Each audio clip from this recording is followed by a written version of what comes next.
Steve, my member, my main man, my brother from another mother, the incredible, comedic genius, Christian extraordinaire, civil rights activist.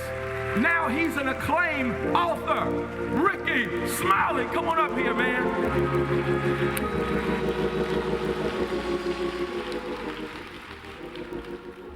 First, giving honor to God. I have to stay away from him because I can't look at him because I'll start laughing because that's my big, more than just my pastor. That is my big brother. That's my friend. A lot of times I go through stuff, you know, he can sense there's something wrong. He'll text me, "You all right?" I'm like, "I'm all right, Doc." And I'll pick up the phone and call him. We'll be on the phone. And I know I can't do it for talk to him more than 10 minutes because he got a short attention span like me. We both got ADHD. No, I'm just kidding.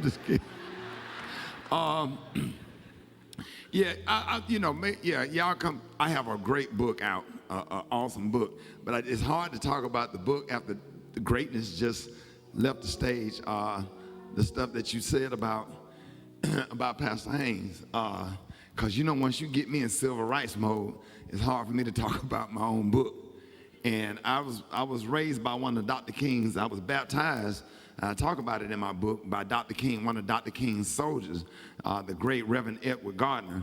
And I was baptized by him and joined the church. When you joined the church, you had to join the NAACP and the SCLC right when you joined the church.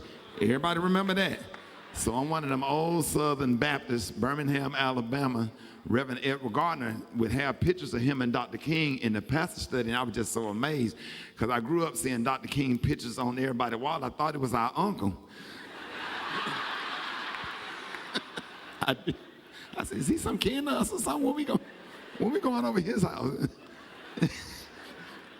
My great-grandma had a big velvet picture of Dr. Martin Luther King in her bedroom, and you cut the lights on Dr. King, the eyes still be staring at you.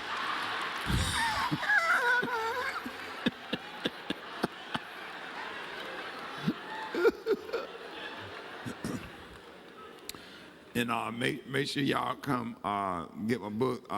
We're gonna have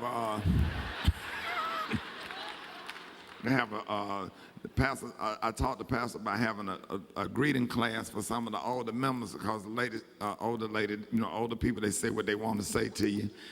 And when I was coming in the church, she said my stomach was getting big. I didn't appreciate it, Pastor Haynes. And I told her, because she had on a big hat, I said, "Well, you can't sit in the front because you're going to be blocking blessings." So after she swung at me, I gathered myself and I came on in.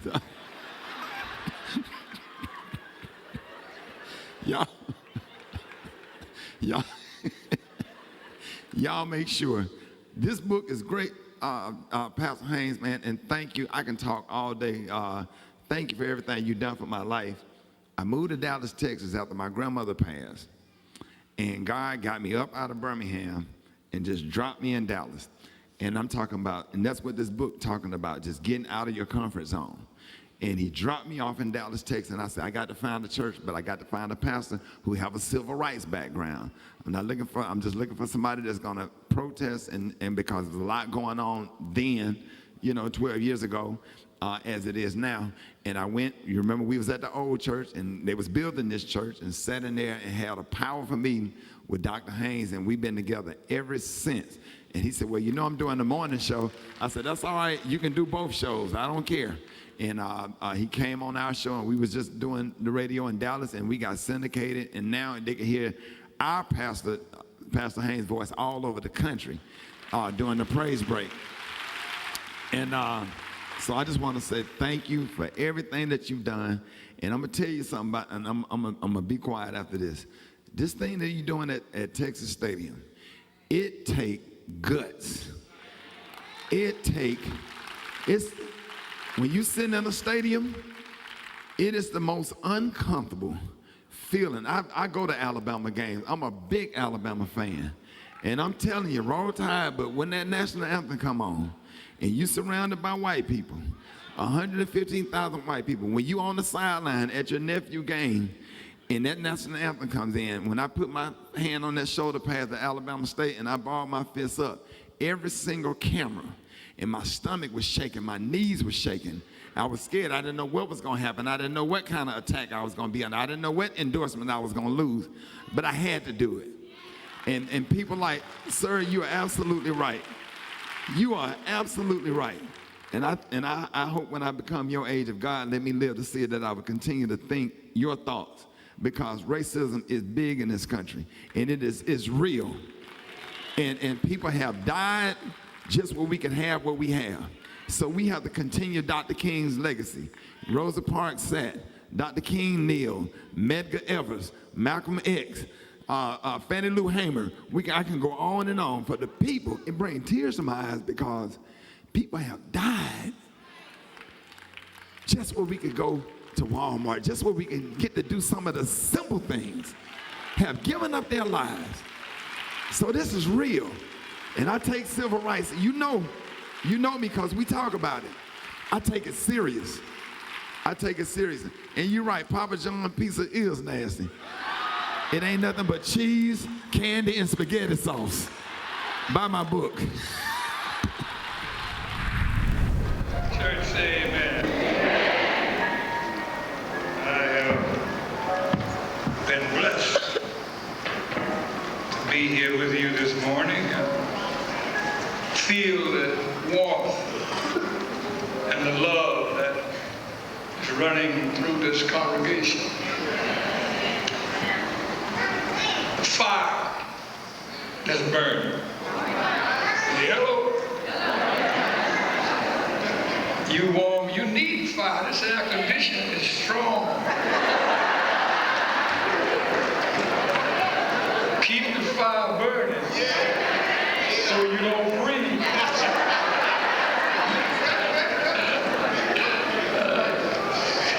It's good to be with you in Dallas. Greetings from Atlanta. We gave you all the championship, Cowboys, temporarily. Hello. Good to be here. I see one of our staff members who've come in early. Our convention opens Tuesday night at St. Luke's at 7 o'clock, where we'll be giving a presidential address. Big choir from Nova Scotia will be there. We invite you to come to everything. Women are ahead of everybody. They had an announcement about their lunches today. But there are a whole lot of things going on. Gail Wiggins from Los Angeles, but I heard about our movement in Atlanta and moved to Atlanta. Moved up a little higher. Stand up, Gail. Let them see what a Los Angeles gal looked like with Nan in Atlanta. Gail is working with our Stop the Killing, End the Violence campaign. She is coordinating the gun buyback program. And she's also working with the Women's Division in our closing out an AIDS program. I was thinking about Micah. 4th chapter. It talks about beating your swords into plowshares and your spears into pruning hooks. Talks about nation shall not lift up sword against nation. People shall not lift up instruments of hurt and pain against people. And it said they shall study war no more. Then in another place it says, and every man shall sit under his own vine and fig tree, and none need be afraid. That's what the Lord intended for his world to be like. Everybody could sit under his own vine and fig tree, enjoy his or her family, and pursue her goals, and not have to be frightened, terrified. Our children ought not have their lives cut off before they've had a chance to know what God intended for them. To study war no more. And I thought about our people. We've always had music, you know, and we took that study war no more and made a spiritual out of it. Called Down by the Riverside. Lay down my sword and shield. Gonna put on my long white robe. Down by the riverside. The river has always been a significant factor in the black experience. In Africa, Alex Haley made us familiar with what they call the Balongo Gambia, the Gambia River. He wrote about the savannas near Jafua, where the beautiful aroma of the mangroves came up off the moist surf and the moist shore and filled our nostrils with sweet scent, and how we went to rest and have festive experiences down by the riverside. He said that the Jalibo, who was the maestro, where did he go? Jalibo would lead, direct the music, while the Alemano, who was the liturgist, who read Richard, carried the people through the ceremonies. It was down by the riverside that they provided both introit and antiphony, down by the riverside. Here in the diaspora, where we are, we have continued that tradition. The river has been important to us. Langston Hughes wrote, "I've known rivers." Y'all don't know what it means. And, you know, I'm from Georgia. I know y'all sophisticated out here in Texas. But I'm from Georgia. He said, "I've known rivers, deep, wide rivers. I've stood on the banks of the Nile. I've built huts along the Congo. I've watched the sun set on the bosom of the Mississippi. My soul goes deep like the river." And so I didn't want to talk to you for a few minutes tonight down by the riverside today. We need to go down by the riverside. And we need to take America down by the riverside. I was flying to Minnesota last year to meet with some young men who claimed they wanted to learn some alternatives to violence. And I was flying over the Midwest where the Mississippi River had got angry. And her fury had devastated the countryside and even threatened the cities. And I was flying on this jet faster than the speed of sound. Had a telephone on the armrest. I picked it up, put my credit card in, called my wife. "Hello, darling, I'm over St. Louis." Wonderful technology. Jet plane, telephone. And yet, we couldn't do nothing about the river. All we could do when the river got angry was what they did 200 years ago. Pass sandbags. That's all we could do. With all our technology, we couldn't do nothing with the river. Maybe God was sending us a message through the river. We have made smart bombs to send on dumb missions.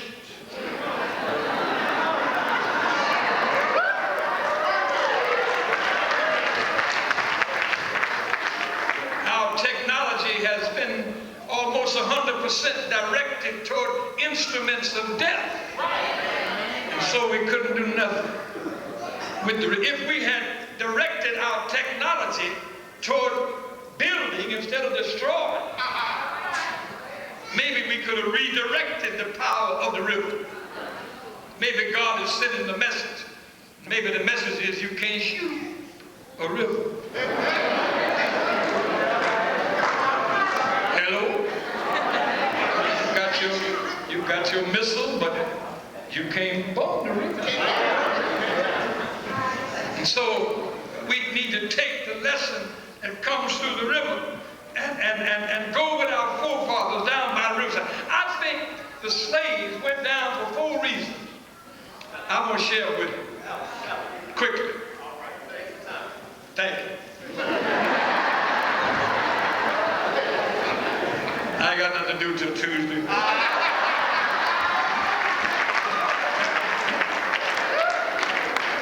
They went down for 4 reasons. And these same we take America. The first reason they went down by the riverside on that day off was because for food. Down by the riverside they could fish, and they didn't have to eat the head and the tail. Down by the riverside they could eat fillet of cat, fillet of mullet. They could eat whatever part of the fish they want, because they were, for just a little while, free down by the riverside. And so they went down by the riverside for food. As we go down by the riverside in 1994 and take America, we need to go down and feed the hungry. We need to go down and eat together. Breaking bread together is a symbol of our oneness. Breaking bread together. But in 94, we can't stop that. It's not enough in 94 to feed the hungry. In 94, we must go down by the riverside and teach America to develop a system of economics, a system of employment, so that the hungry can feed themselves.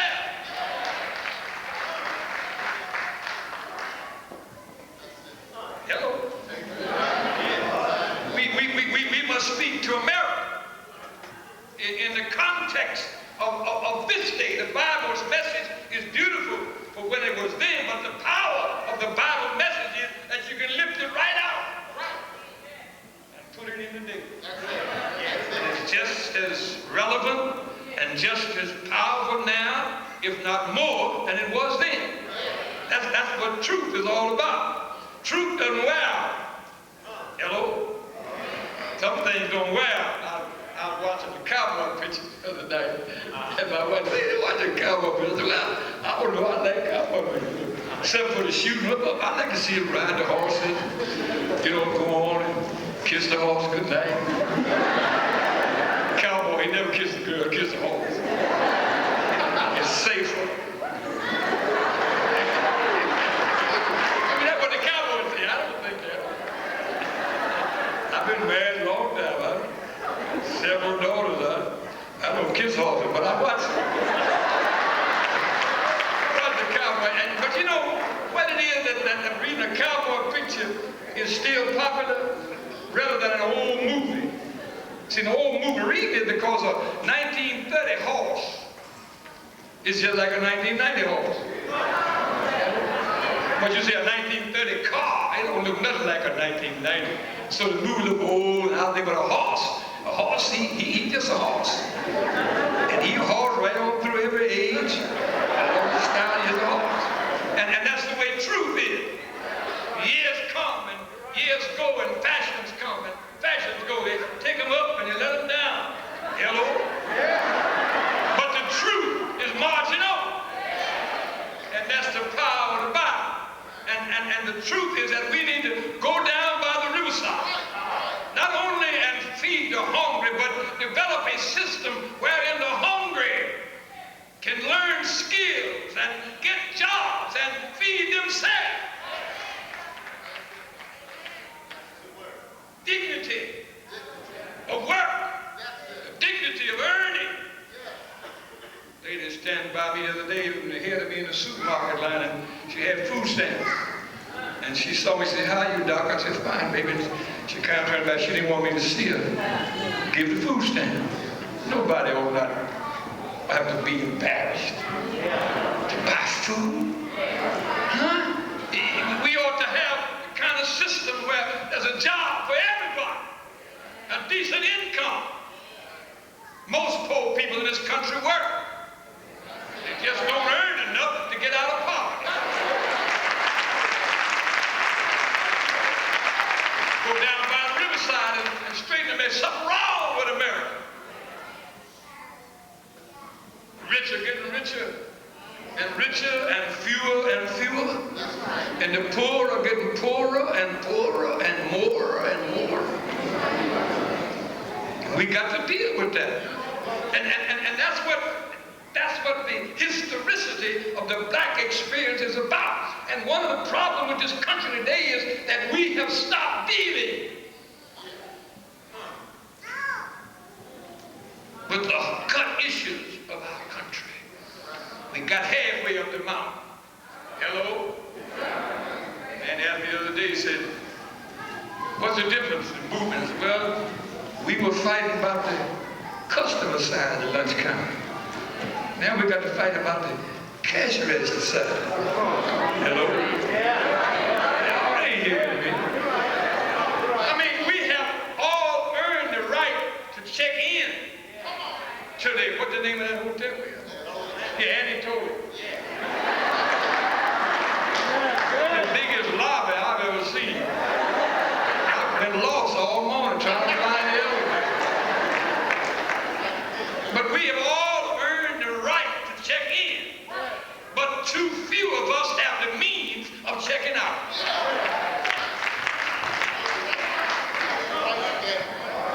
And those of us who have the means of checking out are not concerned enough about the rest of us who ain't no need of them checking in because they can't check out. We need to go down by the riverside. Not only feed the hungry, but help develop a kind of society where people can work with dignity and feed themselves. That's the second reason they went down. It grows out of the first reason. But you know, I'll just read this morning about listening this morning to Newt Gingrich, Republican congressman from Georgia, talking about. I wouldn't be ashamed of some of Georgia's congressmen. Y'all got some in Texas just as bad.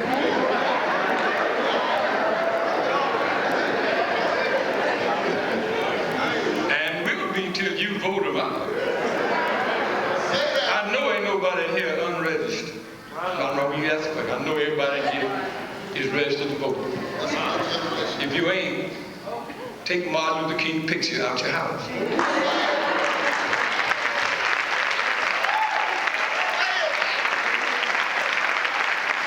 But I listened to him this morning arguing against universal coverage health care.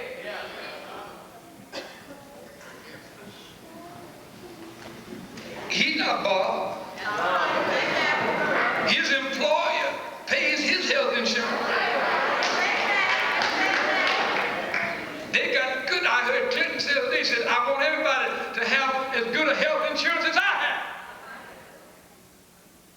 I don't understand what they're talking about. Employers don't want to pay. Most of us who have health insurance, where we work, pay most of the part of it.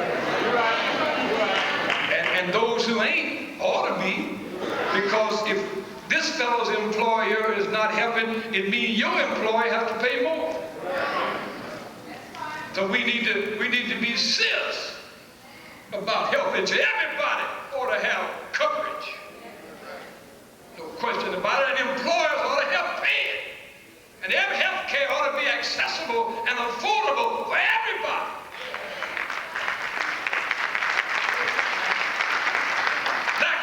Died long before that time. First time in history, 2 years ago, for 2 successive years, the life expectancy of black folks went down. Beginning to move back up, it went down. We don't get good health care. And many of our children who don't learn in school, not because they're stupid, it's because somewhere in their mother's womb, mother didn't get proper nutritional and free infant care. That child was handicapped somewhere. Who knows? We may have destroyed a mind that could have developed a cure for cancer. You're right. Kids don't get the proper nutrition, don't get the proper health care, and they can't learn. Yet we want to wipe out programs designed to take care of them. I'm talking about going down by the riverside. Study war no more. Study the war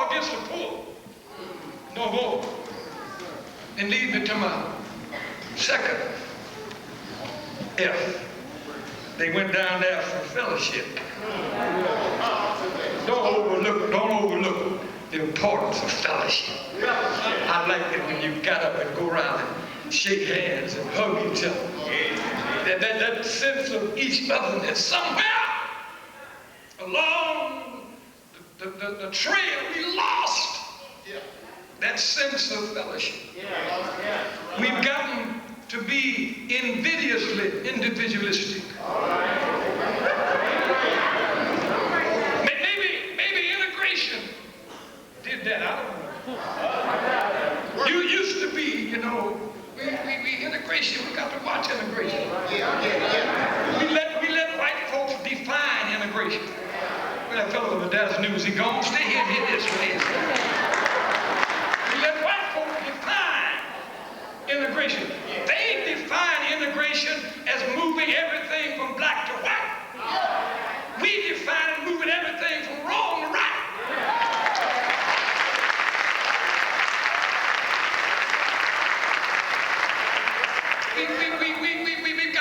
We've got to restore this sense of each other. Me and my wife, my son John, his wife, us four and no more.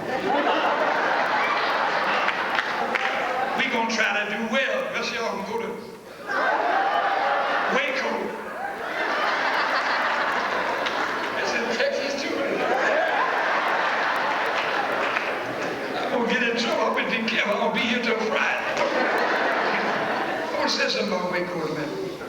But I'm talking about developing in the black community a rebirth of a sense of interdependence. You see, the reason our forefathers made it through was because they counted on each other.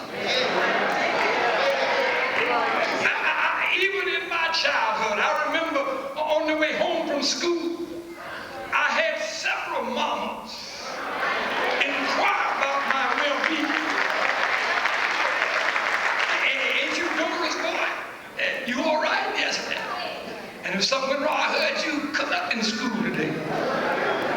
No, ma'am, don't lie to me, boy. And then when I got home to Dora, it was all over again. I mean, we had a sense of interdependence. Now we got so scared to say anything that boy's child. Even teachers scared to discipline children. And even, you know what? I'm going to get to that in a minute. I'm going to get to that freedom in a minute, but let me throw this little bit in. We even got so, we're not close enough to our children to teach them to pray. And even black folks have joined Jerry Falswell and them right-wing folks talking about the problem is prayer in school. That ain't the problem. We never count on the school to teach our children how to pray.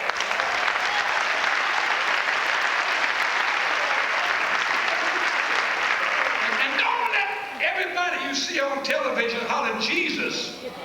Hello? Don't know nothing about Jesus. School got no business in the prayer business. School got to respect all religions. And school has to respect no religion. Don't cup out. Put your responsibility to teach your child how to pray on the school.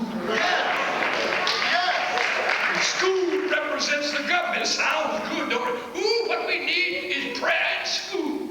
I was in school and they had prayer. We didn't do no better. In fact, I prayed with one eye open. See where that little girl was just standing in front of me.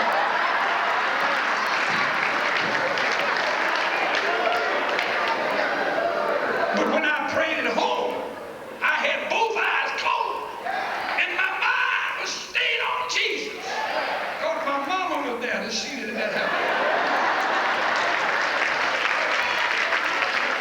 Not only that, we've got to, but I'm getting ahead of myself, but come on, Doc. But you see, if the school can tell you when to pray,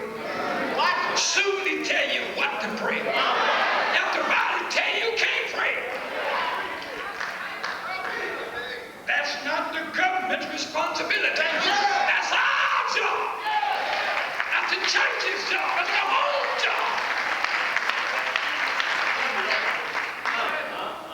All the teachers are going to teach them how to multiply. Teach them how to write. Teach them how to think. I teach them how to pray. Problem is we ain't praying in front of them. Hello? My daddy never did teach me how to drive. One day I just took the car and drove it home. You know how I learned? Sitting right by him, watching everything he did.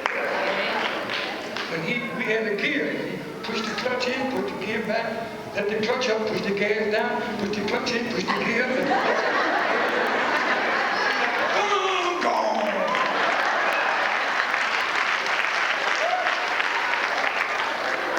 Watch it. And my daddy saw me and said, how you learn how to drive that car? Who taught you? You did it. I watched you. Well, I made a couple mistakes. I went in the hedges. Until you get used to it. Ain't nothing like doing it. But I knew what to do. I just had to get used to doing it. But let me get back to fellowship. See, we got to help. We got to go down by the riverside and take America down by the riverside and help us understand that God has made of one blood all nations to dwell upon the face of the earth. We got to do that because we the only one can do that. See, we got white folks in our group, yellow folks, dark yellow, light yellow, brown, chocolate, cocoa, midnight black. Look around.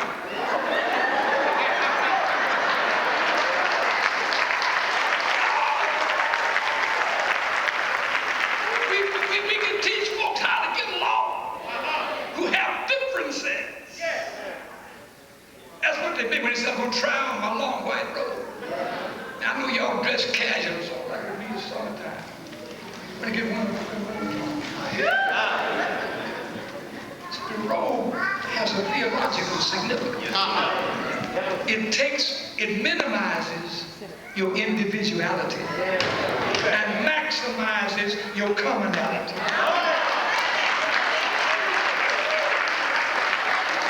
If I had on my robe, you wouldn't be worried about what kind of tie I got on. Or whether the tie matches the handkerchief.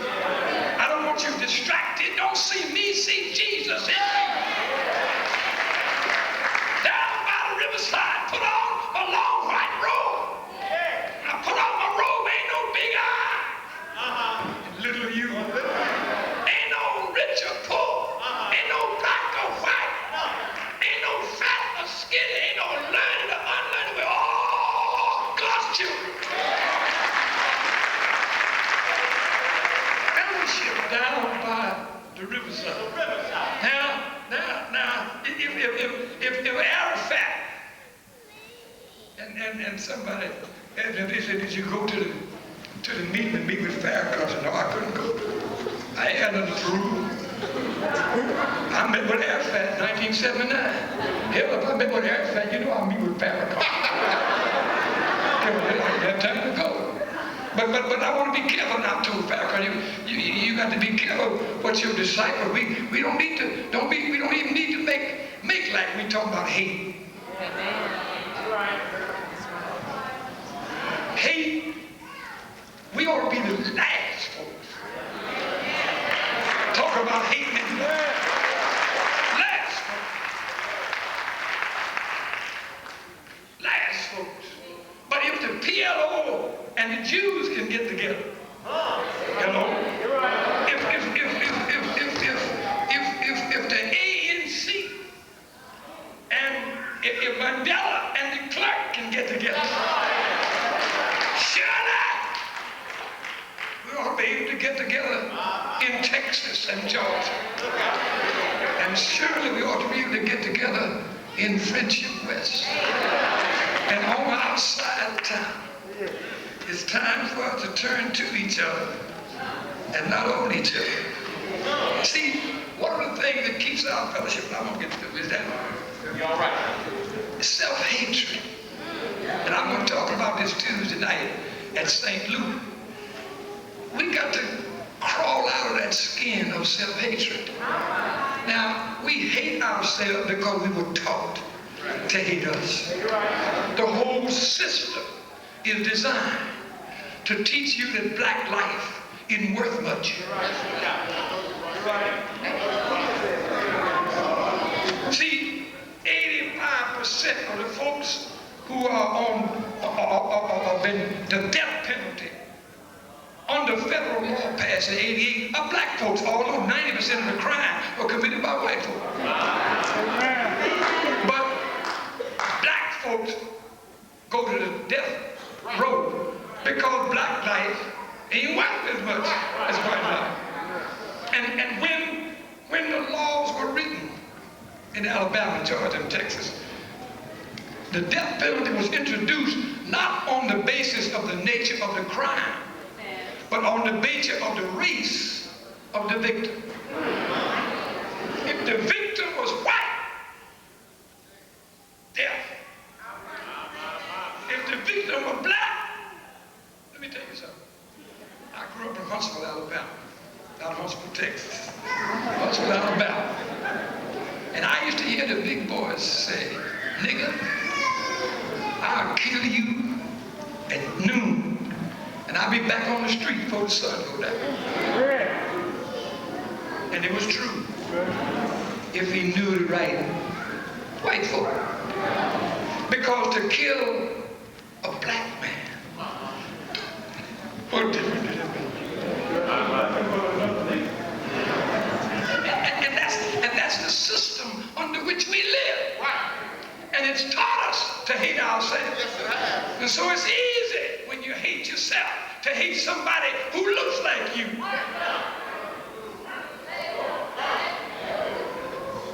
So we can kill each other. We can drive by and kill. We can slip up and kill. We can go in the office of an old friend and kill. Because self-hatred. But it's time now to go down by the riverside and crawl out of that skin of self-hatred. I was in the vacant lot next to my house when there was a harmless snake, baby. I don't want my wife thinking snakes in that vacant lot. None but the old garden snake. I picked him by the tail and snapped and broke his back. I did not. But it was a harmless. It was really a snake skin. It looked just like a snake. But the snake had gone and left the skin. It's time for us to live. And get out of that skin of self-hatred. Leave it behind. We are the children of God. Beloved, beloved. We are the sons and daughters of God. And it does not yet appear what we shall be. Cast off that self-hatred down by the riverside fountain, next to last. The third effort. They went down by the riverside for freedom.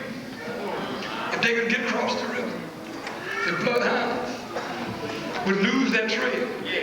If they could just get across the river, they could make it to the Underground Railroad. We always, the problem is every time we cross one river, look like we got one more river to go. That's all right.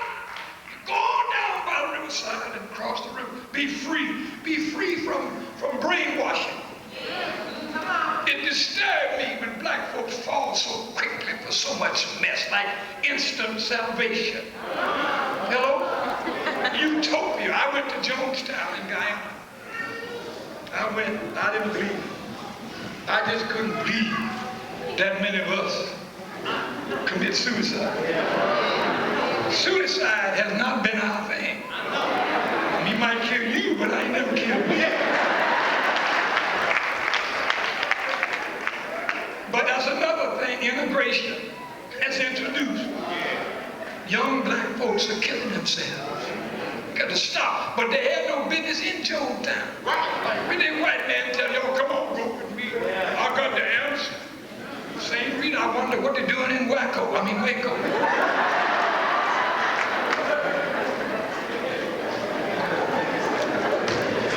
by the riverside, be free from mess and mess.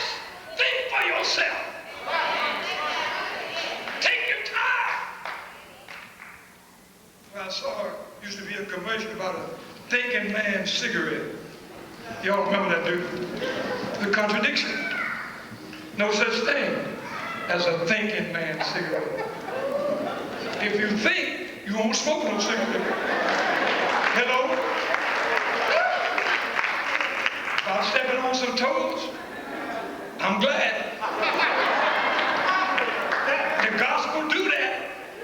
If you're preaching one of them gospel, don't hurt nobody, go back and get you another sermon. The gospel is a two-edged sword. Come quiet. Think.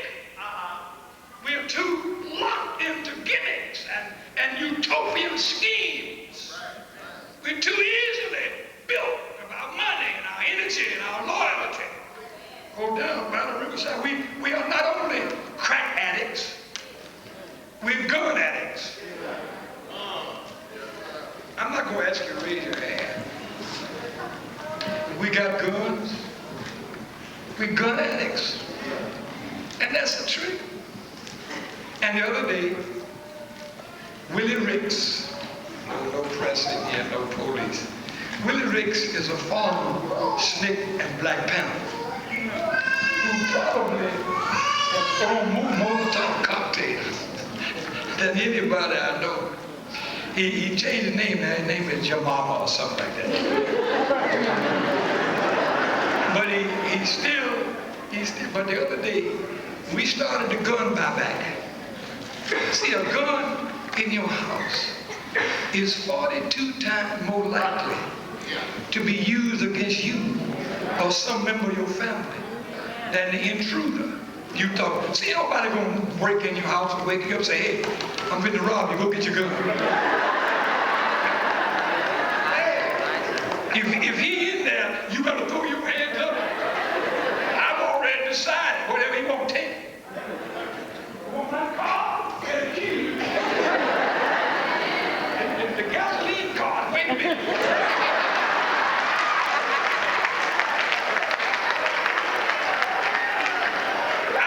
I don't even remember how many cars I had. I really don't. I'll just sit down and think how many cars I had. I had an old piece of Chevrolet, I had a Dodge, I had a Cadillac now. Oh, I had a New Yorker. I had an Imperial, but I never had but one life. You're right.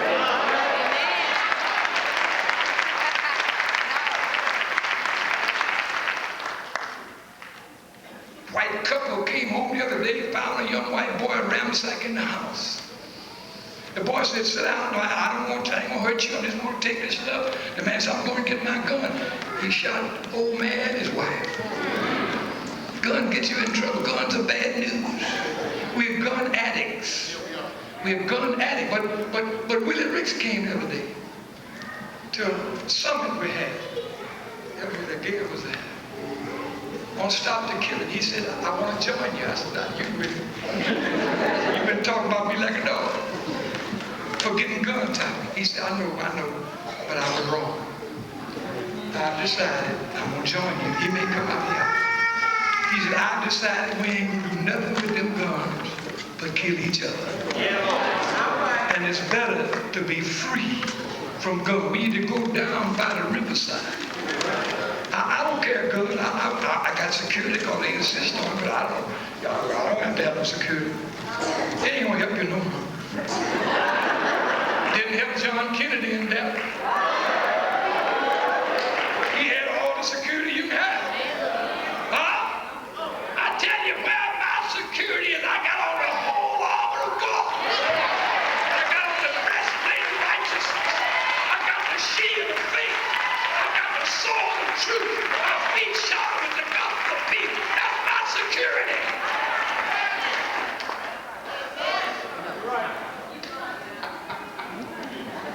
Final four of them, they went down by the riverside for faith.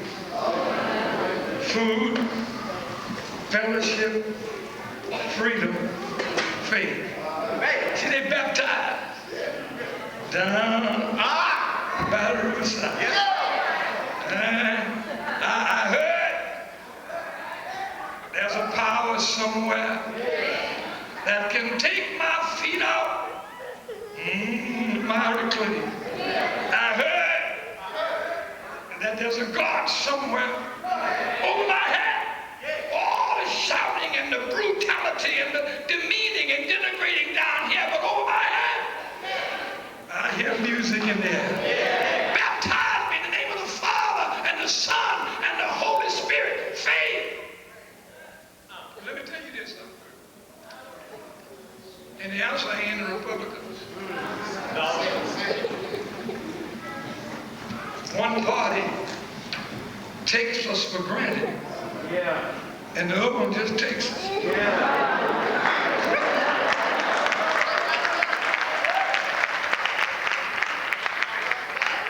Answer, and we got to think about, maybe have to think about another party. I know that's right. Think about it. Don't ever get locked up in no pocket. I told Clinton he invited me to his birthday party, had Patty LaBelle singing. I said, that's great, Mr. President, but I want you to take that death penalty out the crime bill. He said, hello. I said, hello back. I'm not a Democrat. I'm a Methodist Baptist.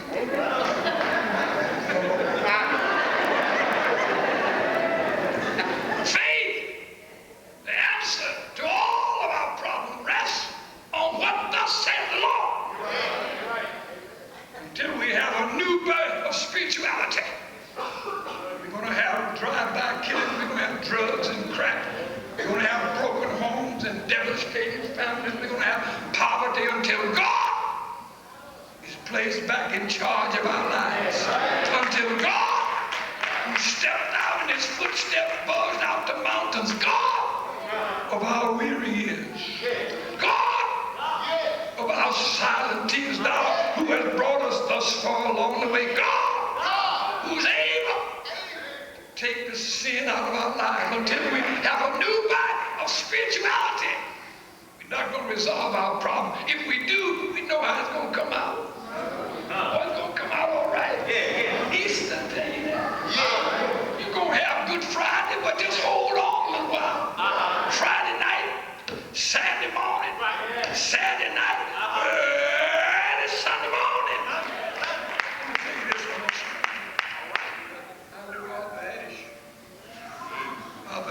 Friend of mine, God bless him. He was playing Jimmy Collins in Wimbledon. Y'all know about that? And I had to get home from church on Sunday, and the Lord didn't give me. He gave me a little short sermon that Sunday. And I went on home, and somebody mentioned Andy Young, Andy Young's daughter, and I pray a prayer for Andy because Jean, his wife, is on her dying bed. But his daughter, Lisa, was in the room with Cheryl, my daughter, and Blanche, Randy Blackwell's daughter. They were just cutting up, and then my wife had dinner ready. She said, come out. I said, hey, can I take my plate in the den and watch the Wimbledon? She said, you said last Sunday we were going to eat together. I said, we're going to start next Sunday. But I want to go in here and watch. I got to watch Arthur Ashe and Jimmy Garner. And because, not only because Arthur Ashe was black, but because Arthur was older than Jimmy. And if Arthur didn't win it then, he wasn't going to never win it. So I had to pull for him. And I sat down on the sofa and the kids kept talking. I said, shut up! I got to pull Arthur through. And they said that. I said, no, I don't want to hear it. Be quiet. Watching the ball going back. Arthur wasn't doing too well. I said, Lord, have mercy, Arthur. Come on, win this thing. And my baby daughter said, Dad, I told you to hush. She said, but Daddy. I said, what is it? Generation ain't got no respect.